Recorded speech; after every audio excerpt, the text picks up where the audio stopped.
ഒടുവിൽ രഞ്ജി ട്രോഫിയിലും രക്ഷയില്ല. ബാറ്റിംഗ് പഠിക്കാനെത്തി, പക്ഷേ നിരാശയായിരുന്നു ഫലം.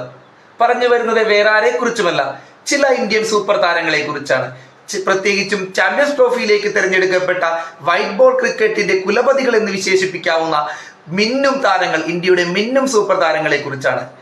BCCIയുടെ നിർബന്ധപ്രകാരം രഞ്ജി ട്രോഫി കളിക്കാനിറങ്ങിയ പല ബാറ്റർമാർക്കും ഇന്ത്യൻ ക്രിക്കറ്റിലെ പുലിക്കുട്ടികൾക്ക് ഇന്ന് നിരാശയായിരുന്നു ഫലം.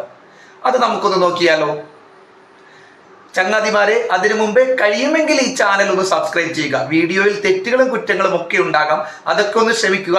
നിങ്ങളുടെ സപ്പോർട്ട് ഉണ്ടാകുമെന്ന് വിചാരിക്കുന്നു. രാജ്യാന്തര ക്രിക്കറ്റിലെ പ്രകടനം മോശമായതോടെ BCCI നിർബന്ധപൂർവം ആഭ്യന്തര ക്രിക്കറ്റ് കളിക്കാൻ രഞ്ജി ട്രോഫിയിലേക്ക് അയച്ച ഇന്ത്യൻ സൂപ്പർ താരങ്ങൾക്ക് ഇന്ന് നിരാശയുടെ ദിനമായിരുന്നു. സൂപ്പർ താരം രോഹിത് ശർമ്മയും ജയ്സ്വാളും താരതമ്യേന ദുർബലരായ ജമ്മു കാശ്മീരിനെതിരെ ഇന്ന് ബാറ്റിംഗ് അടിപതറുന്നത് കാഴ്ചയാണ് നാം കണ്ടത്. നായകൻ ഹിറ്റ്മാൻ ആകട്ടെ പരിചയസമ്പന്നനായ രോഹിത് ശർമ്മ 19 പന്തുകൾ നേരിട്ടുകൊണ്ട് കേവലം 3 റൺസിൽ ഔട്ടാവുകയായിരുന്നു. അടുത്തത് നമ്മുടെ ശുഭ്മാൻ ഗില്ലിനെ പറ്റി പറയുകയാണെങ്കിൽ കർണാടകയ്ക്കെതിരെ രഞ്ജി ട്രോഫിയിൽ പഞ്ചാബിനെ നയിക്കുന്നത് അദ്ദേഹമാണ്. പക്ഷേ അദ്ദേഹത്തിന് ഇന്നത്തെ മത്സരത്തിൽ നിരാശയായിരുന്നു ഫലം. കേവലം 4 റൺസ് എടുക്കാൻ മാത്രമേ വൈറ്റ് ബോൾ ക്രിക്കറ്റിലെ ഈ പുലിക്ക് സാധിച്ചുള്ളൂ. ഇന്ത്യൻ ടീമിന്റെ ഗെയിം ചേഞ്ചറായി അറിയപ്പെടുന്ന മികച്ച വിക്കറ്റ് കീപ്പർ ബാറ്റ്സ്മാനായ ഋഷഭ് പന്തിനും ഇന്ന് തിളങ്ങാനായില്ല. ഡൽഹിക്ക് വേണ്ടി സൗരാഷ്ട്രയ്ക്കെതിരെ ഇറങ്ങിയ അദ്ദേഹത്തിന് കേവലം 1 റൺസ് മാത്രമേ തന്റെ ബാറ്റിംഗിൽ കൂട്ടിച്ചേർക്കുവാൻ കഴിഞ്ഞുള്ളൂ. അദ്ദേഹം ഔട്ടാവുകയാണ് ഉണ്ടായത്.